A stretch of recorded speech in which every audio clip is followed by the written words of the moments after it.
국제결혼 가정이 우리나라에 엄청나게 많습니다. 미국인과 우리나라 사람이 결혼을 해도 국제결혼이고요. 캐나다인과 우리나라 사람이 결혼해도 국제결혼입니다.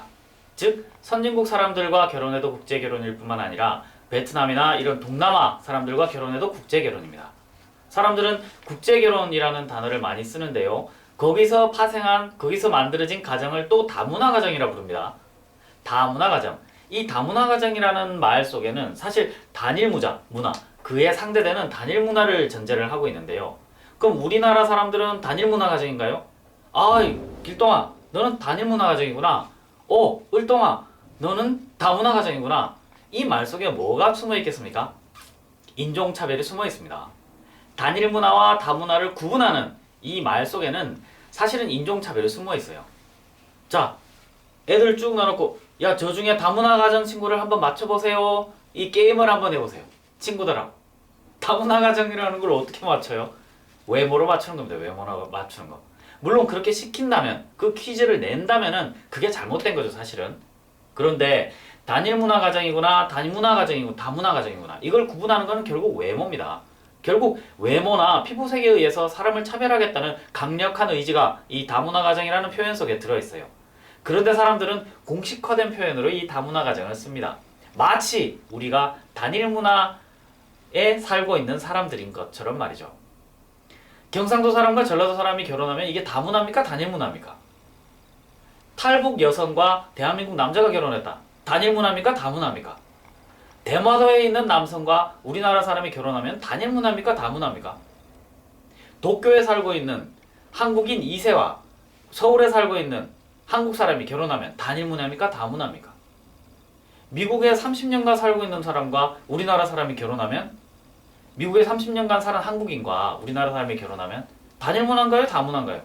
결국 단일 문화, 다문화를 구분하는 기준은 외모입니다. 외모. 우리나라는 그 이외에는 그 사람이 다문화인지 단일 문화인지 판단할 근거가 없어요. 아무런 근거가 없습니다. 그래서 다문화라는 말은 없어져야 돼요. 다문화가 어디 있습니까?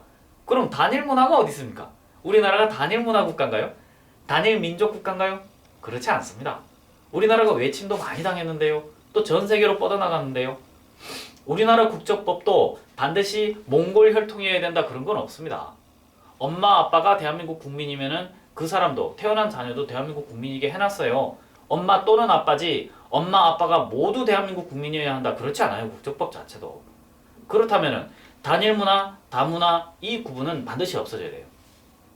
그런데 국가가 공식적으로 쓰고 있으니까 저 같은 사람이 말해봐야 뭐 아무 필요가 없죠. 근데 앞으로는 이 다문화 가정이라는 단어는 없어질 겁니다. 없어져야만 하고, 없어져야 우리나라가 단일 문화의 함정, 단일 민족 국가의 함정에서 벗어나서 전 세계로 뻗어나갈 수 있어요.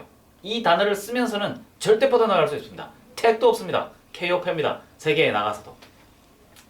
이 다문화 가정에 대해서 신다문화 공헌운동본부라는 단체가 있네요. 신다문화 공헌운동본부. 뭐 이름이 굉장히 긴데 어떤 일을 하느냐 하면은 국제결혼을 할 때 사기라든지 폭행이라든지 이런 것들이 없도록 한다. 그 문제의식하에서 출발한 비영리 단체입니다.